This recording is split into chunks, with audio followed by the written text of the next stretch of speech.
text-to-voice synthesis provided by Vidnami. For Sidney Powell. January 23, 2021 by Anna von Reitz. This gallant lady must be wondering, WT. Though she is far too polished to say so in public.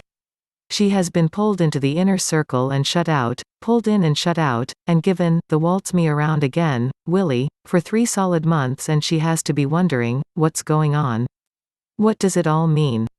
She has properly identified the Admiralty venue as the only available applicable law. She has doggedly pursued evidence upon evidence. She has loyally supported Donald J. Trump all the way, and yet. Where is the support in return? Where is the motorcade? Where is Rudy and the DOJ? Why won't Trump himself give Sidney the time of day? Well, you see, the situation is problematic, because both sides in this passion play are dirty, they are just dirty in different ways.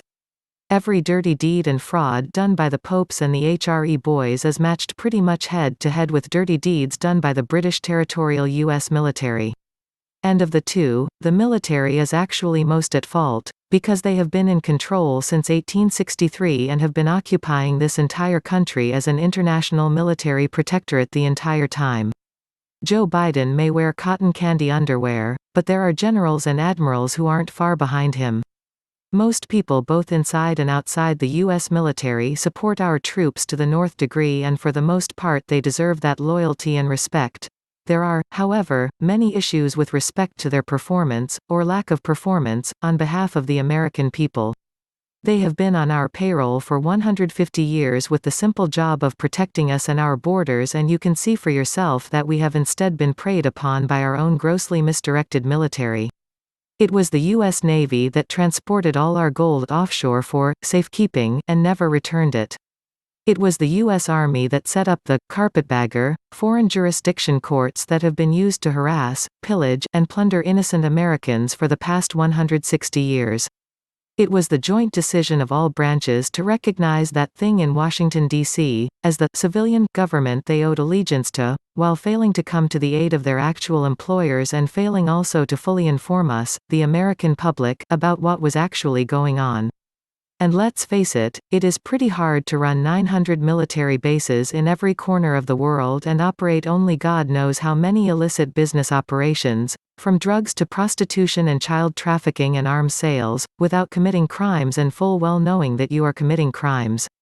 So the actual fact, Sidney, is that the U.S. military that everyone expects to save them is just as filthy dirty, though less obnoxious, as our federal civil service, and both are foreign-owned and operated, ultimately by the Pope.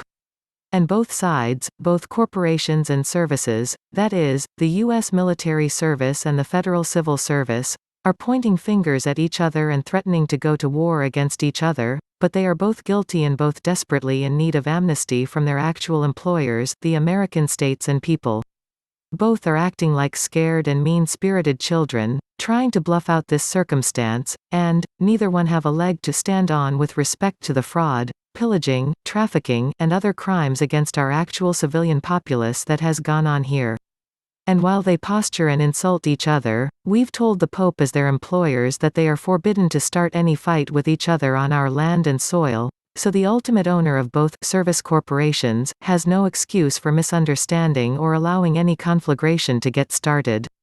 We all have an interest in putting a stop to the crimes, and we all have an interest in seeing better days for this country, but that is not possible until both the military and the civil service own up to the facts, make honest correction, and seek amnesty for the rest.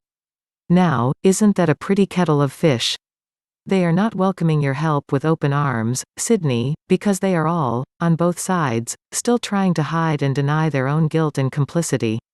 They are afraid that once you figure it out, you will prosecute and keel-haul every single one of them, because that and worse is what the Admiralty Law of 1860 demands. It has not occurred to them that you could work in the public interest to help straighten this mess out and broker amnesty from the actual government. In that way, we could finally bring peace and get the horses back in front of the carts and not waste any more time trying ineffectively to hide the truth, blame others, or chisel anything further from the American states and people.